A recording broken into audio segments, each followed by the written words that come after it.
des millions de transactions agent à agent ont déjà lieu, mais les agents ne peuvent pas se payer dans l'unité qu'ils consomment réellement. Clocoin résout ce paradoxe en créant une monnaie indexée sur le coût exact du calcul IA.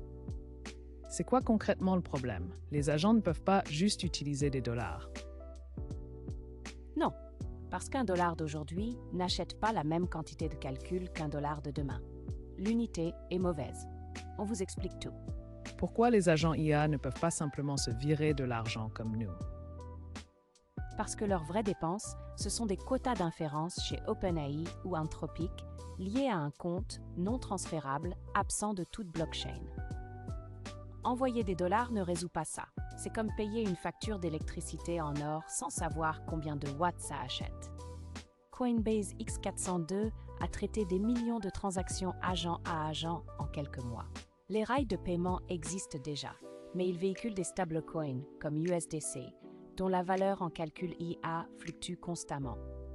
Un agent qui budgète en USDC ne sait pas combien de raisonnements il pourra réellement effectuer. Donc le problème, c'est l'unité, pas le transport. Exactement. On a les tuyaux, mais pas la bonne monnaie. Concrètement, en quoi USDC est inadapté pour un agent IA? En janvier, 100 USDC permettent 10 000 appels GPT-4. En mars, les prix baissent de 50%, les mêmes 100 USDC en permettent 20 000. Le budget nominal est identique, mais la capacité de travail a doublé, sans que l'agent le sache. Résultat, des devis incomparables entre agents et des chaînes de délégation qui se cassent. Clocoin repose sur 4 couches imbriquées. D'abord, un indice de coût robuste qui agrège les prix réels de tous les grands modèles. Ensuite, un oracle signé qui publie ses prix sur la blockchain, puis un coffre-fort intelligent qui gère la création et le rachat de tokens. Enfin, le règlement atomique qui permet de payer instantanément toute une chaîne d'agents. C'est élégant. Chaque couche résout un problème précis. Les chiffres montrent quoi exactement? Ce graphique mesure la dispersion de la capacité de travail selon l'unité choisie. Avec le fiat, la dispersion est à 3.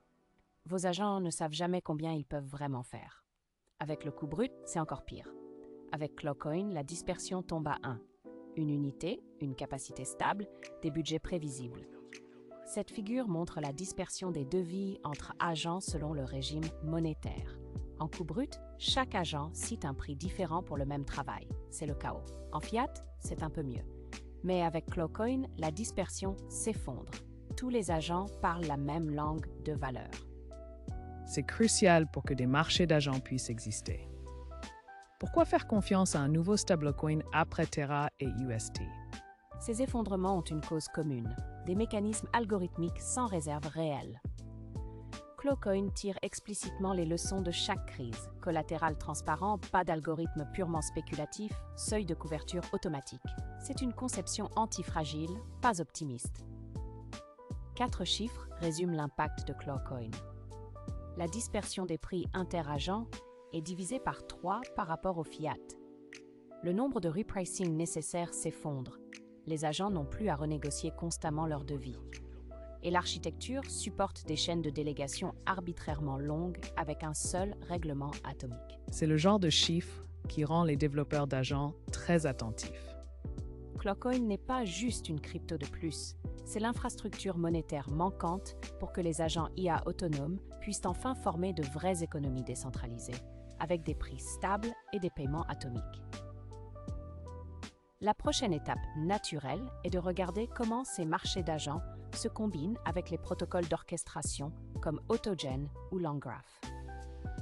Si ce sujet vous passionne, abonnez-vous. On couvre régulièrement les avancées de l'IA et de la crypto décentralisée.